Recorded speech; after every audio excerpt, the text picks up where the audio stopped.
Star Trek Strange New Worlds, the season finale, or at least so we kinda think. I'm a little bit confused, honestly. On IMDb, it says season finale, episode 10, and yet at the same time, it also lists 13 episodes. So, I honestly actually don't know, but I'm gonna assume it's a season finale, because, you know, it feels kind of finale-y, kinda.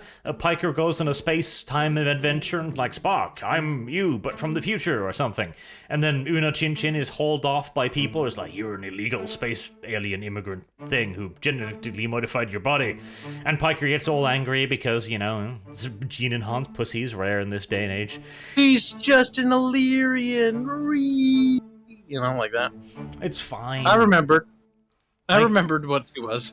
You should have seen the other Illyrians. Like, they were like space wraith monsters things. They were way creepier.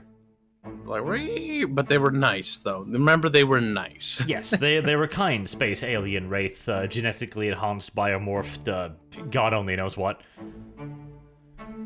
Yeah. This is getting complicated, isn't it? I have no idea what they are, but yeah. No, I don't think the show things. entirely knows either, but presumably season finale, and hey, we're on the right goddamn track. So Una Chin Chin is dragged away to a prisoner of war camp, which will be dumped to do hard labor for the next few decades. We'll never see her again. Good. Thank God. Loonian Singh has been waffled off the board to go deal with her Gorm trauma somewhere else. Fantastic. Now, if we could only space Uhura, the show would be perfect. We have removed all the problem characters. Well, I will say that little weapons officer lady needs to go too. No, not weapon officer lady. Weapon officer lady is I don't even think the show has told her. Sorry, goddamn name. It's the pilot chick, the lesbo chick. Oh, pilot lady. Yeah, she needs to go. Yes, she too needs to have a quick jaunt out the airlock, but we're getting rid of a lot of annoying characters, which is fantastic here. They're totally not coming back in season 2. They totally weren't doing this to be like, oh no, your favorite characters are disappearing. Meanwhile, if you have a head on your shoulders, like, yes, get rid of them all. Get rid of them.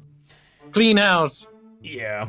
To be fair, Loonian Singh, Christina Chong, her actor name, she impressed me with the Elysian Kingdom episode with the whole like dream blah blah blah blah blah, because she was able to actually do acting, and I'm like, okay, maybe you do actually have some kind of potential instead of just being the boring strong female character. But best you shuffle the board anyways. But we do have an interesting episode, to say the least, and at least Piker takes the limelight. Interesting episode. See, once again, I'm going to have to demonstrate that Kyle is a bit of a tard and doesn't really understand much things in the universe. Wow. I actually view this episode as kind of garbage in its own way. Like, yes, it was fun in that we've got pew-pews, we've got lasers, we've got the Enterprise going like, oh my god, there's Remans over there, shoot them! And the Romulans show up and like, we have invisibility tech. And they blow up an asteroid and shit. And that's kind of adorbs, but it also feels like kind of a pointless episode. The episode is pointless, but at least it was amusing. Because every other episode where there's plots progressing, like 9 times out of 10, it's just boring. It's like, oh look, Uhura is being Uhura, achieving everything. This episode, we just got to see Piker just like, I'm the captain of the ship, and I'm gonna be captain, and do captain stuff. And I was like, holy shit. You're in the show? I didn't even know. I thought you were just a side character. Is the show about you or something? True, but he also gets to do kind of irrelevant captain shit. Like, okay, so the story here, we've been wondering about the whole time plot parallel, blah, blah, blah, blah, because Piker's going to end up in a fancy-ass wheelchair, and is going to be like one of those things from Doctor Who thingies, right? And we've been wondering, okay, well, this seems pretty obvious.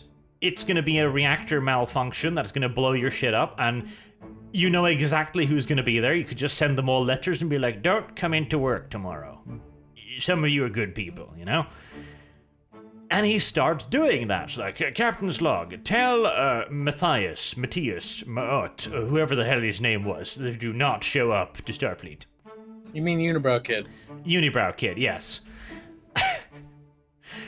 Now that Kyle has mentioned it, you cannot unsee it, and I will have a nice big picture of him on screen. Zoom in. Enhance. But then, like, he's making his little letter, and then other Piker shows up and goes like, "I'm you, but handsome, because I've got a red uniform." He does have the uniform from the movies, so he looks all snazzy compared to their, pansy ass little tight shirts they wear. Yes, and unlike Star Wars, they bothered putting some makeup on him to make him look older, or in the case of Anakin, make him look younger. That's true. They've already outdone. They've already outdone Obi-Wan. Yep. Because he's here to tell him, like, "Oh, you can't save the little unibrow child's life. He's meant to die, damn it. He's meant to die." It's like, why? Personal dislike mostly, but, That unibrow. It's gonna start wars. Like, you have no idea the suffering that he will bring. Millions will die. Only millions, really? But the thing is, he can't just tell Pike what's going to go wrong, because that wouldn't be much of a TV show, I guess. So he brings a stone of kryptonite, warp stone, time stone, there you go. You mean MacGuffin. There, I helped you.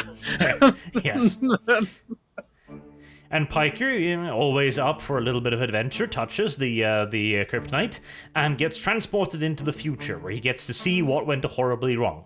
Now, again, they don't just even show this in a vision. He has to live through all of this, because, television show, etc. And he has to refigure it out, which is always kind of weird. Because in this episode, like, he appears in the middle of a wedding and he's like, "What? Where am I?" No clue of what he's doing. So he's already changing the timeline when you think about it by making mistakes. Yep, by being like, "Okay, you person wants to marry you person. Who are you?" And they're like, "Captain, don't you know it's us, the characters?" And he's like, no.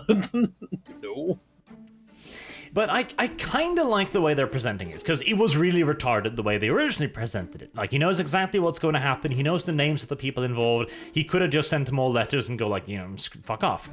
And they explain that he can't do that here, and they do it through a very convoluted period. And this time, to be fair, they don't lay on the hints as thickly, so it's a bit more difficult to figure out exactly what they're doing. They're getting better at making the red herring a little bit less glow in the dark, which is neat. This episode did, for most of it, did a good job of making the mystery aspect really good until the end. Yes, where they decided to just repeatedly hammer you over the head with it to be like, "Did you know? Did you understand? Did you?" To the point where characters are doing things that were really, really... But we'll get to that really soon. Yes. Because they're an asteroid. There's another asteroid that requires resupply, because that's every single Federation outpost Another ever. outpost! We need help! Another outpost needs your help. That's just the show, though. Like, they're hardly ever exploring it. It's like, once they go to a nebula, that's it. I think that was the one time they truly explored. Yep.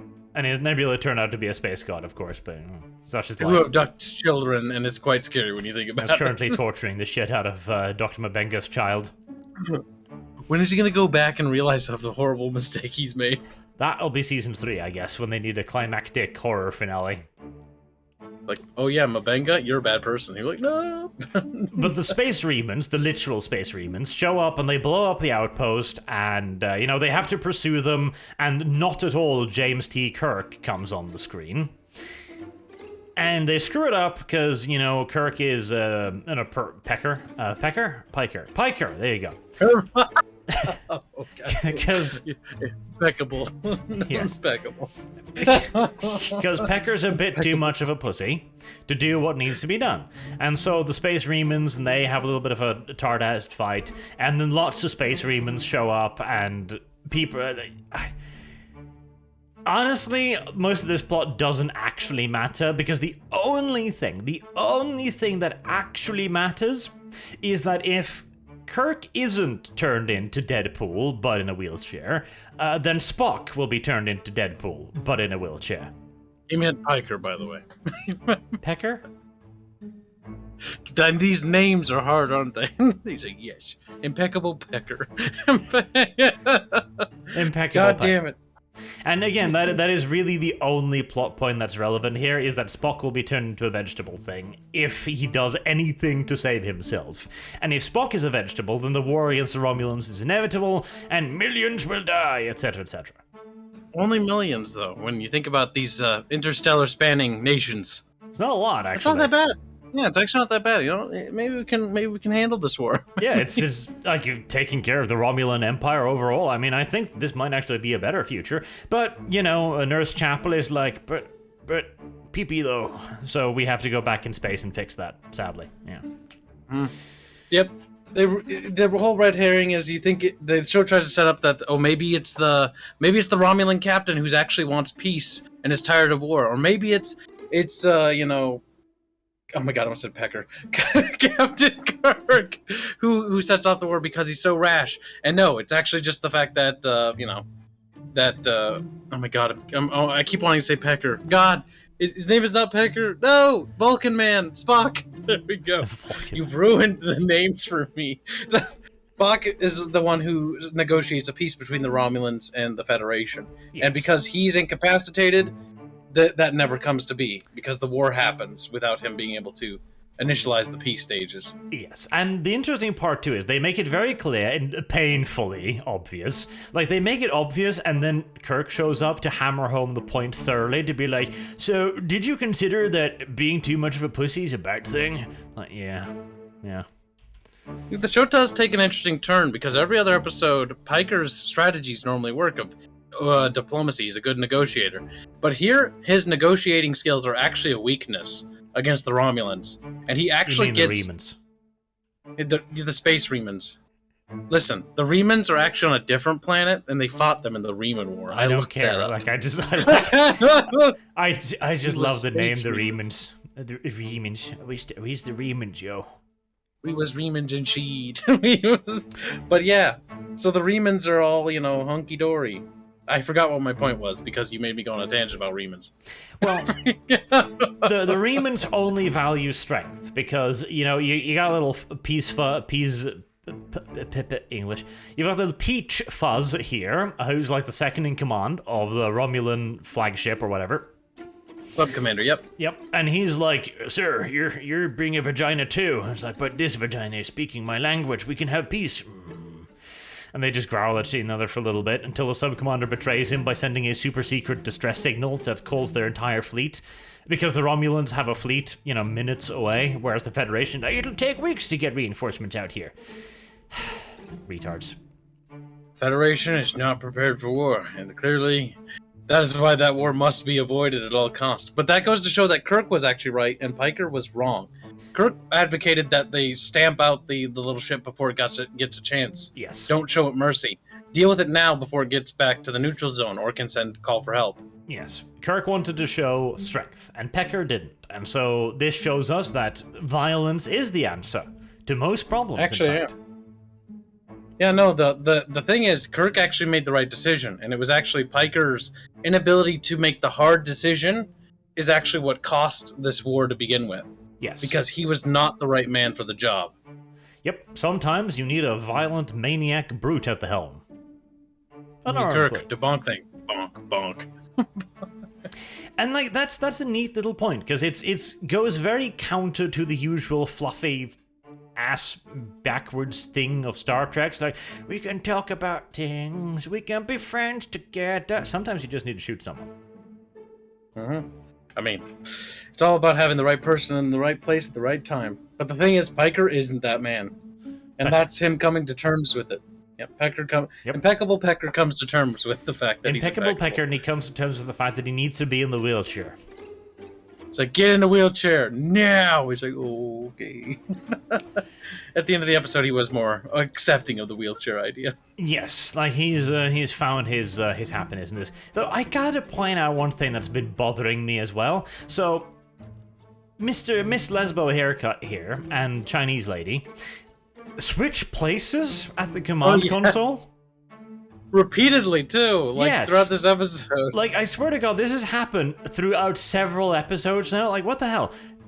Why do they do this? Is this a thing? Like, there's like, okay, I have the weapons over here, but we have to switch like tables so you can use the weapons. But why don't I just sit there then? It's important. Listen, I want to try your chair for a little bit. I'm sick of my chair. My chair's shit. They didn't fix the cushioning. Fair enough, you know. Yeah, something like that. Or the actors are just kind of like, I don't. Where did we sit again? I feel like the actors just sort of forget where they sit, and so and nobody reminds them. So they're like, I think I sit in this chair. Like, no, I think I sit in this chair. And so they just keep doing that, and it's only slightly annoying now that we've noticed it. Yep, only slightly though. But honestly, the entire episode was like, it was neatly told in its own way, but also it felt kind of irrelevant because it was. It was basically just there to wrap up the plot point of why can't he just send them a fucking email, which is fair enough. They needed to wrap that up. They made one hell of a lunch out of it, but okay, fair enough. So let's instead just have a little bit of a talk of the season overall, like the Star Trek Strange New Worlds, right? There have been episodes that have been a lot stronger than others, definitely, to put it mildly as well. You've got Frying the Child. Frying the Child was a pretty good episode. I didn't mind Frying the Child. That was cool. The Serene Squall, where they took over the pirate ship with the red-haired goblin. That one wasn't bad either. The Gorn, I like the Gorn, what they've done with the Gorn, because they've made them very horror movie monster-esque with their need to breed and impregnate other species, and they're like cold-blooded and shit. It's like, okay. Nice. A bit of a darker Star Trek. I don't mind at all. And then you've got the weaker episode, like the first one, where it's like, January the 6th caused the Civil War in America. Okay, I see. A bit of a, what we call a fucking mental gymnastic there. Yep. Spine breaking, you might say. You've got the make-believe holodeck episode, which you call it, which is, like, I liked parts of it, but it also has really retarded elements, like Space God is going to get bored and is going to start torturing the goddamn girl. It was also an incredibly forced end to Mabenga's story arc, like, we're finished with you now, out of the way now.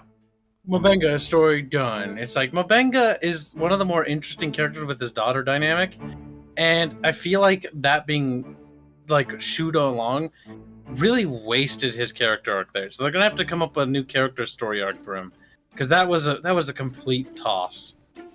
Yes, that was sudden, to put it mildly. The whole Spock desperately wants to dick the ever-living lives shit out of Nurse Chapel is one of my favorite stories, of course. See, God damn it. Cringe. As much as I hate Spock in this show because he's not Spock at all, I like Spock's romances, okay? Because it's a wonderful little mix where he's going to be ending up cucking somebody. And it's Pringles, of course.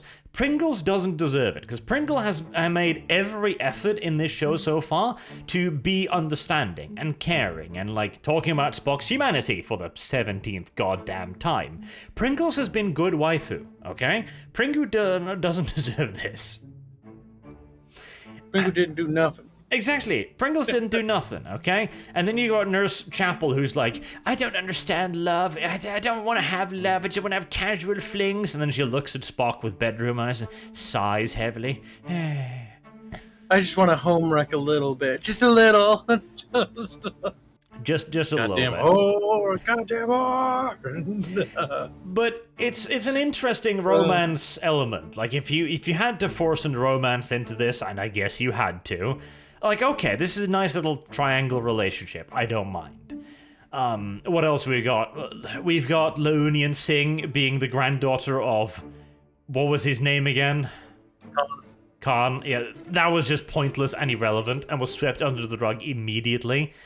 I don't get what that was at all. Like, maybe it'll be relevant in the future, but that was just dumb.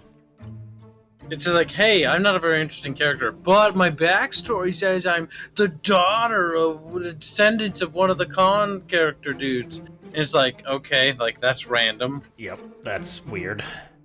Uhura. Fucking Uhura. Oh, so they fucked up her character. I'm gonna be honest with you. I see. Here's the thing. I don't mind the performance. Celia Rose Gooding does as good a job as you can expect, for what it is. But Uhura's entire character, because what they are doing here is Uhura was one of the first black characters, first of interracial kiss, stuff like that, and they're like, my god, we need to play this up like mad, and so she is the main character. She does shit that she shouldn't do, and when another character gets in the way of her being cool, that character is invariably injured. Or sidelined, or something. Killed outright. Yeah, that's true. Fucking murdered. Jesus Christ. Yeah, the problem is if you remember the original series, and I do, the original series, all Uhura does is opening a channel captain, closing the channel captain. She's not, I'm sorry, but she's not this super insanely adventurous character. She does do some stuff in some of the episodes, but by and large, she was never the main character. And I think she takes way too much limelight away from Piker and Spock, who I feel like deserve way more limelight here. And she does it violently. Again, episode 2, Children of the Comet, right? They bring over whoever the hell his name is. I don't even... Sam Kirk. It's Kirk's brother. I remember right. Is that it? Okay, pencil mustache person, right? So. Yep. So pencil mustache is the ship's mustache. He is. I mean, he's just the ship's mustache. That's true. But no, he's the ship's linguistic person, right? Mustache, yeah. So he goes over to talk with the alien space rock. And he touches the alien space rock, who immediately is like, nope, and zaps the shit out of it. So Uhura has to do all of the linguistic stuff, because that was supposed to be his job. So she just no, out of the way, irrelevant side character. And there you go. I don't remember which episode this one is, but the one with the retarded freezing cubicle that falls on Hammer and breaks his arms and legs and everything. And then Uhura has to be the engineer. I was like, okay.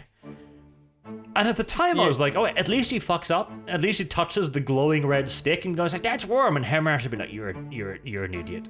And Hammer's like, you're dumb. Yep. Hammer's, you're retarded. And Uhura was like, I'll remember that, Hammer. Oh my god, she's a fucking murderer. She got Hammer cummed on. She's like, I'm gonna get you cummed on later. He's like, what? Nothing. Because the next time Hammer gets in Uhura's way was the last time.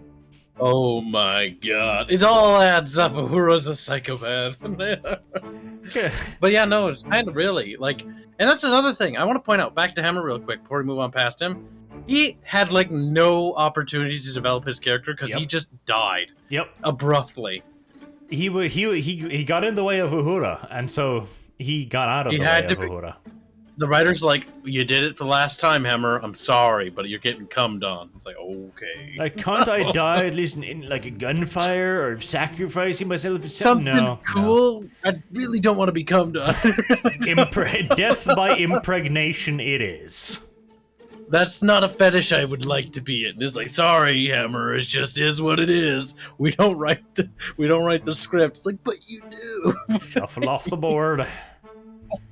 And he literally does. I guess that's all we need to say about Hammer, too. Gets in the way of Uhura, gets cummed on, and dies. There you go. That is his character arc. He didn't learn his lesson the first time, and so he had to pay the final price. Yeah, Hammer's character arc. Got in the way of Uhura, comes on, dies. There you go. Well, that summed up his character. Nice and simple, yeah? Who else? Okay, you got Mbenga, right, who endangers the entire crew by not telling anybody that he's trying to save his daughter, which was weird, but alright. Yeah, it's kind of against the doctor character archetype, to do that. Just a pinch. Yep, a little bit. But he then has a daughter, and you're like, oh my god, he's gonna search for a cure, and eventually, after lots of trials and tribulations, he's gonna... he's gonna cure her daughter. And there's even a part of that in the Frying the Child episode, where it's like, you have magical technology, could you fix this? And he goes like, yes, maybe. And then they just, Space Demon goes like, I fancy your daughter, can I have her? No, but I can cure her though. Okay. It just folds. Like, I'm sorry, but I'm not sure like a father would be so trusting to some unknown entity that has godlike powers. Like, nah. Like, I'll take my chances. Sorry, dude. And he's also manipulating his child. Like, his child's like, oh, I want to go with the space angel. The space angel will have fun and tell stories. That was weird. That was... I don't know what the writers were thinking. That came off as like, oh, it's sweet, like, you know, a bittersweet end. No, it felt like a horror story. Yes, that one was not great. Didn't like that one. Incidentally, that's also the lowest rated episode of the show, and I can see why. It was a bit weird. Which is funny, because Elysian Kingdom, like, a lot of the actors' performances here, mostly actors and like an actress, did actually pretty good. But I think the story for that one was really awkward. It was. It definitely was. Una Chin Chin has no character arc whatsoever. She's, Elysian? Piker, sorry. Pecker has pecked her. Piker has put his pecker inside of her. At least it's heavily implied. And he has ambitions to put his pecker inside of her again. And that's about as complex as their story is, frankly. And she's an illegal alien who has genetically modified herself to be strong. And that's, again, their own...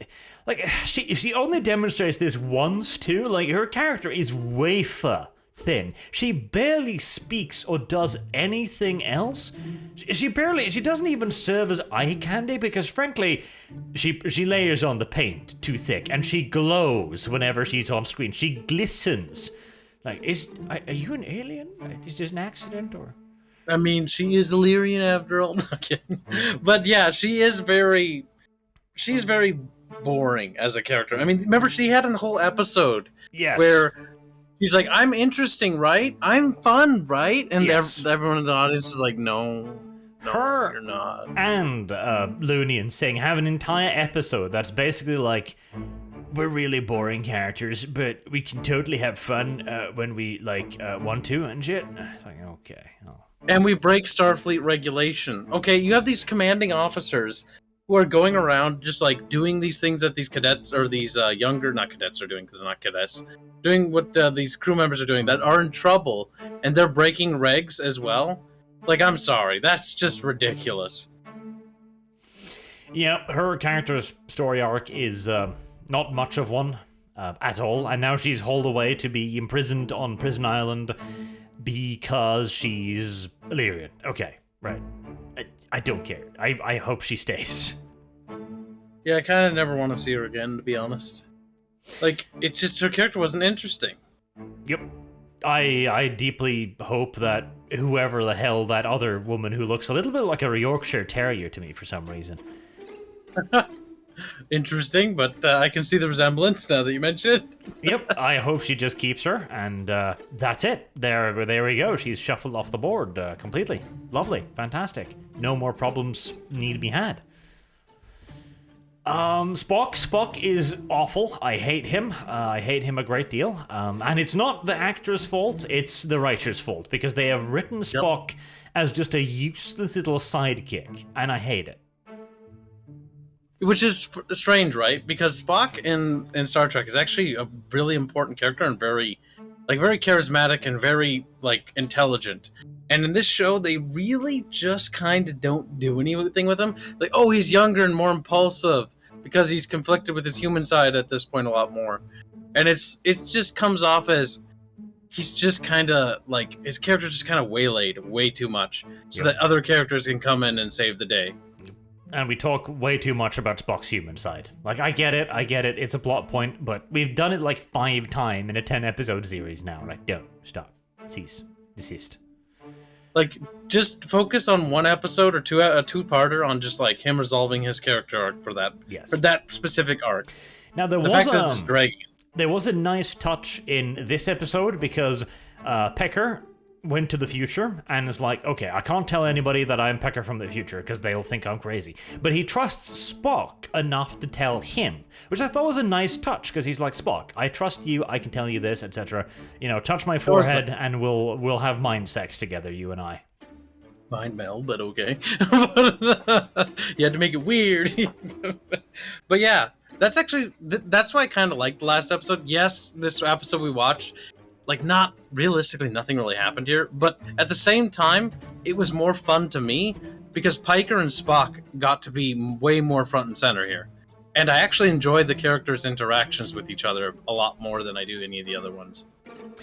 Which leads us to Pecker himself, of course. Anson Mount, who has done a great job as Captain Pike, honestly. He's been he's a character that I just enjoy watching on screen. And getting to finally see him do some captain stuff was really good, and at the same time, it was undermined by the fact that his captain stuff didn't actually matter at all. Like, he was doing captain stuff that was predetermined to end in a bad ending, and I don't know if you noticed this, but did you notice that every shot today, the entire Enterprise, has been darker? Did they... You're right. Did they start dimming the lights? It's because that's this was supposed to be a depressing episode. That's why. This was supposed to be a dark episode where it's like, the future is unchanging. He's going to end up in a wheelchair. What? Yeah. No, I was hoping that they were just going to do that from now on. No. No, the other episodes, the lights are too bright and it hurts my eyes. It actually unironically does. But that was the point. Like, everything in this episode was darker because it was setting the tone. Now, that is that is a ham-fisted way of doing it, but... It is. I didn't even notice. I was like, my eyes don't hurt as much. I was like, that's good. Well, there you go. Like, I say ham-fisted, but then I forget. The target audience are retards like Kyle's like, wow, fish. You're so mean. Oh my god, Fish. Rude. But yeah, so... Fish. Speaking of retard audience, this is something I want to talk about, because the end of this episode, the last episode of Quality of Mercy, I hated the ending. Because the ending is like, everything is good in the episode, it's fun, it's more or less fun at least. And then they get to the ending and it's like, fucking Kirk, who goes to get help, and they show up with mining drones as a bluff, which is really cool. Yep. You're like, oh look, the Federation fleet's here. You don't know this, like, this is our new ships. I'm like, what? And they're like, you know, it's a cool bluff. And then he just broadcasts like, hey, Piker, I brought these automated mining drones because they won't know the difference. He's like saying that from the shuttle. He's like, you're telling him through I don't even care if it's encrypted. Like, the Romulans have stealth technology that we don't even understand at this time point. That you barely know anything about this enemy, and you're just broadcasting. Yeah, these stupid Romulans wouldn't see this coming. It's like, oh my god, why are you telling him that?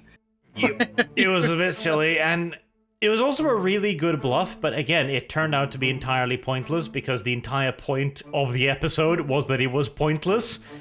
Which again, like, that's the same thing. It completely undermines Pecker being a good captain and doing Pecker things because it doesn't matter in the end. Everything that he does here is pointless, and he's always going to go towards the bad ending. I'm like, that feels like such a waste of an otherwise cool episode.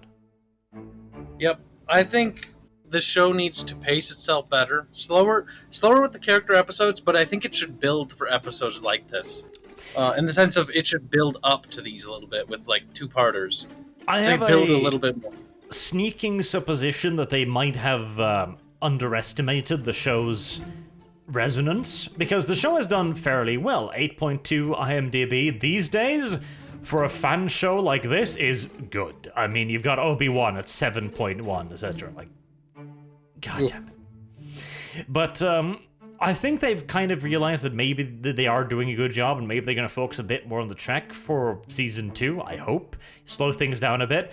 Not try to rush all of it through, because it really does feel like they're trying to rush through their story arcs here too quickly. Yeah, slow down. Like, dedicate a season to 2 or maybe 3 characters at most. Don't go any faster, because this felt way too rushed. But yeah, I think the thing is, if they listen to feedback and criticism here, like, this is a potential, like, nice stone in the making. I'm not gonna say it's a gem just yet because it's got a lot of grime on it. but with a lot of polishing and refining of this formula, they might be able to do it. They might be able to make it out of something, but they need to also be a lot more bold. Because they keep trying to repeat a lot of these episodes in the season, try to just repeat what the good old days did. That's not good. Like, try to go a little bit, be bold, like the old Star Trek was. Do something new. They are retreading a frightening amount of ground. Yeah. Also, please, for the love of God, enough fetch quest missions or outposts. Another outpost is under attack. I need your help. It's like, oh my God. If we have to go to another outpost, I swear to God. Yep. The flagship of the Federation fleet can go do something useful now instead of bringing coffee filters from point A to point B. And duct tape. Don't forget about that. No, the duct tape. You had to fix up that asteroid that was all cracked up. But all in all, I am relatively pleased with this. It's one of the most fan-friendly shows we've had in a while, which is a shame considering that we have never had more geekdom entertainment than now, and it has also never been shittier in general. It's kind of tragic, state of affairs. Let us hope this is a sign of a brighter future, yes.